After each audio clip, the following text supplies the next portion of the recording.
ஏன் வந்து சாதியை மறுக்கிறோம் அப்படின்னா, இந்த சாதியினுடைய ஆரிஜின் தெரிஞ்சுக்கணும். சும்மா விளையாட்டெல்லாம் பேச முடியாது.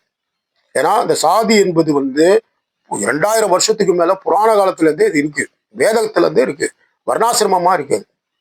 வேதத்துல வந்து அதெல்லாம் பேச ஆரம்பிச்சா பெரிய தொடராயிரும். சுருக்கமா எல்லாருக்கும் தெரியும் அந்த வரலாறு.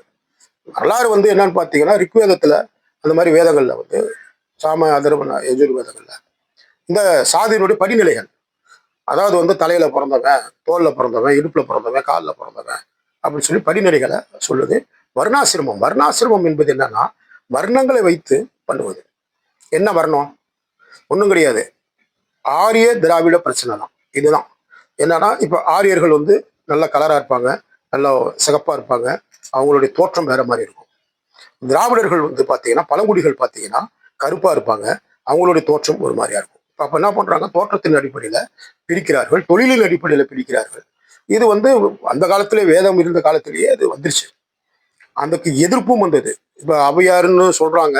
ஔவையார் மாதிரி நிறைய ஔவையார்ன்ற பேர்ல இருந்தாங்க சொல்றாங்க. அவங்க சொல்றாங்க, இட்டார் பெரியோர் இடாதோர் இழிகுலத்தோர் அப்படின்றாங்க. அதாவது வந்து அப்பயாப்ப ஜாதி இருந்திருக்குன்னு அர்த்தம். இட்டார் பெரியோர் இடாதோர் இழிகுலத்தோர்னா என்ன? ஒருத்தன் உதவி செய்யறவன் தான் வசந்த ஜாதி, அவன் தான் பெரிய ஜாதி. உதவியே செய்யாம கருமையா இருக்கிறவன் தான் இழிந்த ஜாதி அப்படின்றாங்க. சாதி இரண்டொழியே வேறு இல்லை அப்படின்றாங்க. எவ்வளவோ காரியங்களை சொல்லலாம். வள்ளலாரா இருக்கட்டும், ஔவையாரா இருக்கட்டும். இதுதான் வந்து நம்மளுடைய தமிழ் வழி இந்து மதம். அதை கூட ரெண்டா பிரிக்கிறோம். ஆரிய வழி இந்து மதம் வேற, தமிழ் வழி இந்து மதம் வேற. அது என்னன்னு கேட்டீங்கன்னா, தமிழ் வழி இந்து மதம் தான் வந்து வள்ளலார் வளர்த்தது, திருவள்ளுவர் வளர்த்தது, ஔவையார் அவர்கள் வளர்த்தது.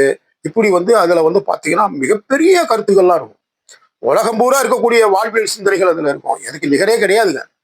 ஆனால் இப்படி ஆரிய வழியாக வருகிற இந்துத்துவால என்ன பிரச்சனை வருது அப்படின்னு பாக்குறப்பதான் இந்த பாகுபாடு வருகிறது, வர்ணாசிரமம் வருகிறது.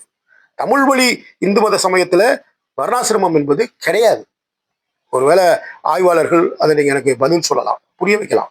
அப்ப பாத்தீங்கன்னா இதெல்லாம் நான் பேச ஆரம்பிச்சா ரொம்ப நீளமா போக, அதனால சுருக்கமா நான் சொல்றேன். அப்ப இந்த சாதி பிரச்சனை வந்து பாத்தீங்கன்னா சங்க காலத்துல இருந்து, வேதத்தின் காலத்துல இருந்து இது வந்து ஒரு மிகப்பெரிய ஒரு இடியாப்ப சிக்கலாக சமுதாயத்தோட பின்னி பிணைந்திருக்கு.